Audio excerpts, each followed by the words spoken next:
Second Take. You know me. I'm Jillian Kushner. That's Armand Sadler. If I look like I just woke up, it's because I did, and Armand was mad at me because I took a longer nap than I should have. So how are you other than mad? I'm good.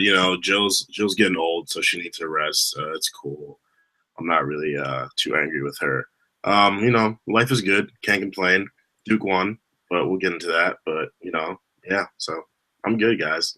Um, I'm pretty sure you picked Wisconsin to win, so I don't know why you're happy about that. But No, I'm not happy. I was just saying Duke won. Yeah. okay, well, yes.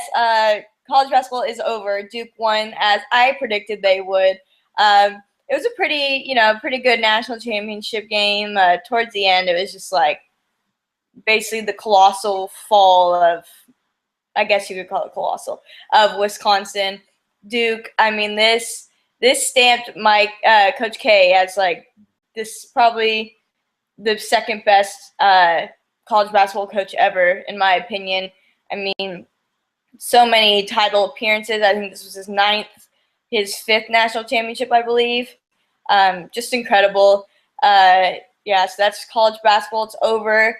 And, of course, now everyone has declared for the draft. 7 Kentucky players have declared for the draft. And Coach Calipari had a great tweet saying that now he needs to go recruit 1 or 2 players. And, yeah, 1 or 2, 7, kind of, it balances. Really, everyone else who declared, we kind of expected. Guys from Duke, we expected. But Kentucky's going to take a big loss with this because 7 players. But they all are going to get picked up, too, because they're all so good. And I don't have a doubt in my mind. I was saying this is not the draft class you want to be in because if you're not a Kentucky player, that is. So, for example, I said Miles Turner has declared. If I'm Miles Turner, I'm begging UT to let me come back because I don't want to be in that draft class. That's hard. It's a lot of talented players. Frank Kaminsky's a senior, so he was going to be going anyway. That's a national. He was the player of the year or something. So there's just a lot of really good people going to the draft this year, and a lot of NBA teams are about to get some really good pickups. Hopefully the Lakers, but that's a different story. Yeah, absolutely. This is definitely going to be a very, very stacked draft class. Jahlil Okafor declared as well, as I expected would happen. Phenomenal season, won a national championship in his first season, was definitely one of the key players on that Duke team, if not the best. So I'm not very surprised. People are thinking he'll end up on the Knicks. Hopefully not for that poor guy. Lakers might be a slightly better destination, if the Lakers can pull things together. But yeah, congrats to Duke. I week in, week out, I come and I say, yeah, they got it done, but I don't think they're going to get it done next week. And they got it done again. So I'm done talking trash. I'm done hating Duke. A lot of respect for you guys. Coach K is obviously one of the best coaches to ever do it. So yeah, congrats to Duke, and already looking forward to next season. Yeah, we talk about Jahlil Okafor all season, but he was actually really quiet in the 68-63 win in the national championship. He only had 10 points, and that's really low for Jahlil Okafor. He had more personal fouls than rebounds, so not his best. We'll say that much. Tyus Jones was really the guy for Duke during that game with 23 points. He was really having a great game, and Frank Kaminsky, who already mentioned, at 21 for Wisconsin. And, I'm glad Duke won. I'm glad I got a prediction right. My bracket blown, but I actually think I had Duke in the national championship, so I kind of got that right, we can say. I'm just glad the bracket is over and I can stop thinking about my horrible, horrible bracket. Atrocious, actually. I want to move on. Yesterday was the Masters. Yes, we're going to talk golf. Yesterday was the Masters, and I was this whole weekend, actually. I was so into it, I can't even explain. I watched the entire final round yesterday of the Masters because I was excited about my boy Jordan Spieth, 21-year-old from the University of Texas, a Dallas Rays boy. He left UT after his freshman year, won a national championship, and then dipped out to the pros, Last year in the Masters, he got second place. This year, he got first. It was an awesome, awesome run. He set Masters records like with every stroke. Truly incredible. He won because he was 19 under, which I'm pretty sure is another Masters record. He was absolutely incredible and well-deserved win. There was no stopping Jordan Spieth. Justin Rose got second. I think he was 4 or 5 shots below Spieth, and it was really a fun game, fun, final round to watch. It was really just neck and neck between those two. Phil Mickelson popped up. He actually, I think, got third place or something, and he played really well, which is good to see him out there. It was Ben Crenshaw, another Longhorn, and Texas great. It was his last Masters, so it's kind of a symbolic type of thing with Jordan winning and Ben leaving. It was all that, and of course, got to talk about Tiger. Tiger got 17th place. That's the highest he's gotten in a tournament since 2013. He shot 6 under. No, 5 under. He blew it on the last hole. 5 under. It was sad. I mean, this is better than we've seen him for a while, but it was really sad. At one point, he was shooting in the trees and grabbed his wrist in pain. Tells them afterwards that some joint dislocated or a bone popped out, something like that, in his wrist, and he had to put it back in.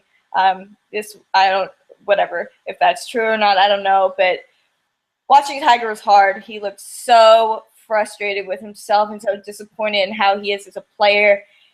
And it's hard because I find him to be one of the greatest golfers ever, and we're kind of watching the demise and the fall of a great, and that's literally never easy to watch. And that really, really, really sucks, and everyone kind of hopes Tiger gets back to something. 17th place is not Tiger. That's not him at all. He's better than that. And now the 2 best players in the world, Rory McIlroy and Jordan Spieth, both under 25. So us youngins, I got Jordan Spieth 21, so I have a year to get really good at golf and go and win the Masters because it looked really cool when he did it. He got like $1 million just by participating. So I think that's career goals right there. Is I'm gonna dedicate my life from now on to golf. So call me Jillian Spieth. Guys, I would just like to repeat my statement from earlier that Jill is, in fact, getting very old. I've never once heard her discuss golf before. She's I don't know. I'm starting to see gray hairs. Jill's watching golf now. Next up, she's going to be watching, like, soap operas, waking up at 5 in the morning. I don't know. This is crazy. I will never be waking up at 5 in the morning. We can all set that straight. And to add on to that,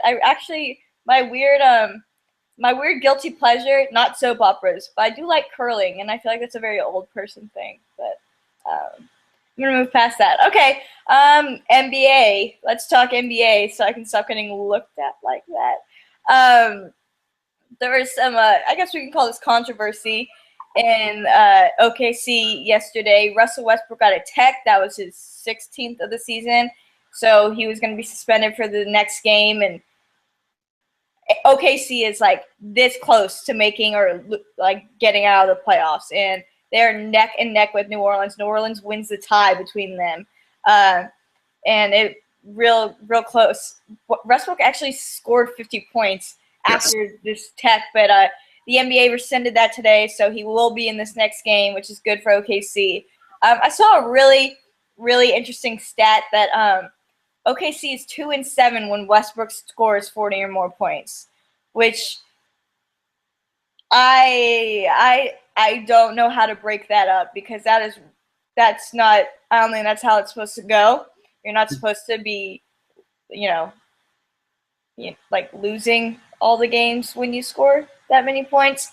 That's weird. I think that's something that should speak volumes to OKC because that you should not be 2-7 when Russell Westbrook is dropping 40 or more points because he's basically putting the team on his back. And somebody's got to shoot a little, maybe 10, just help him out a little. But, yeah, that's not good. OKC right now, I don't know. I think if they do make these playoffs, It's not going to be pretty. It's This not is going to be pretty. this is a very tough time to be an OKC fan. My heart pounds with every ESPN notification I get. We are currently 43-37, playing the Trailblazers right now. The Pelicans do have the tie. It's been rough watching these last couple games and watching us lose. Like it's just like we're at the end of the season. We fought really hard to get into position that we're getting in, and it's like it's slipping out of our hands. And I don't want to see this. So I'm really praying a lot for these next couple of games. We really need to. It's 2 games left. Yeah, 43-37. 2 games left that we must win, and the Pelicans must lose. So I'm looking to see Russell Westbrook going off. I'm looking to see contributions from other players, and I ultimately want to see us playing the Warriors in the first round. I think we can make that a better series than people think it's going to be. Okay. Well, yes, y'all are playing the Trailblazers right now, and then the Timberwolves. Those are 2 really hard games, and I would kind of mentally prepare for not making the playoffs. So the Spurs have gone on a hot streak ever since playoff talk has come around, and now they are ranked 2nd in the power rankings behind the Warriors, which is really crazy. I didn't think the Spurs were going to be that good this year, but they are. Some people have clinched their playoff seat. For the East, we already knew the Hawks and the Cavs and the Raptors, whatever. Bulls, Wizards, and Bucks are clinched. Celtics and Nets are currently at 7 and 8.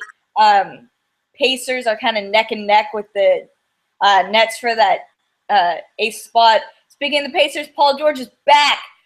Paul George is back. That makes me so happy. I love Paul George. I hated what he had to go through. I thought he was going to wait until next season. He wanted to come back, see where he's at, and see how much work he's still to do, which, I mean, if you can do it without your body hating you, then go for it. Derrick Rose also came back. We thought he was done for the season. I kind of think he probably should have because we know Derrick Rose and how he does with injuries, and that could be bad, especially going into the playoffs. So, yeah, that's the East for you right now. The West, we've really hasn't been much of a change. Spurs are up at the 2 seed right now, followed by Warriors 1. Clippers are at 3. Then Trailblazers playing OKC right now. They're already clinched, so maybe they'll throw this game to y'all out of pity. That would be really nice, but I don't know if they're going to do that. And then the Grizzlies, and then the Rockets, and then the Mavs at 7. And then we talked about this Pelicans Thunder neck and neck for that 8th spot. Yeah, so really OKC's best option right now is they could easily beat the Timberwolves. It's about these Trailblazers, and yeah, that's neck and neck. New Orleans is playing Minnesota right now, and then they have who do they end with? They end with the Spurs. So you can, unless the Spurs blow that game because they already got that 2nd spot clinched. Ooh, OKC, this is not the position you want to be in. I mean, at least for the Lakers, we know we're not getting in. So, yeah, it's tough. That's tough. We'll see how this plays out for little Armand over here. And as I mean, it'd be great to see OKC do well, but I will probably cry I mean, this is not going to happen. If somehow they get to win it all without KD and he's just sitting there, no, that would break my heart. So I'm kind of hoping if they do make the playoffs, it's like a 1 round and out. Sorry. Whatever, man. I'm looking for rings. You know, it's gonna be a tough playoff, but first we got to get in. That's the first thing to do. That's usually step 1. Yeah, we need to stop focusing on the Warriors. Stop focusing on possibly getting to the finals without KD. First thing we need to do, we need to win tonight. And we need to win this next game and get in, and then we can worry about that. But I always have faith in my boys. You know, we've gone through some tough times. Time is just always against us. There's always some challenge against us, some injury, some tough team. But we fight through, we persevere, and this year's going to be the same. All right. And I think I mentioned before Dwight Howard was facing child abuse charges, and I was really upset because I'm still dealing with Adrian Peterson. Dwight Howard will not be charged with those, thank God. As far as Adrian Peterson, still up in the air. He was Minnesota, nobody knows what's really happening with him. But if I do not see Adrian Peterson on that field come September, I will not be a happy camper. And I will personally write a letter to Roger Goodell and let him know what I think. So I cannot wait for these playoffs to start if I haven't made that clear already. I think I've said it like once, like that it's going to be a fun playoff. But I cannot wait. And I cannot wait for this to captivate my life, and I get to do none of my homework because I'm watching the playoffs. So it'll be really fun. And I'm excited. And go Rockets and Warriors and all the other teams I like, but not the Lakers. Yeah, sorry. Maybe next 10 years or something like that, you guys will be back in the playoffs. Oh, okay. Next 10 years. Oh, okay. Okay. It's like that. All right, well, thank you for tuning in. If Armand's crying next week, y'all know what happened. OKC did not make the playoffs. We'll see. But, watch some basketball. Get ready for the playoffs. Let's get hype. It's almost playoffs. We got the NFL draft at the end of the month. Woo! Things are about to get fun. Thanks for tuning in, and we'll see you next week. Goodbye.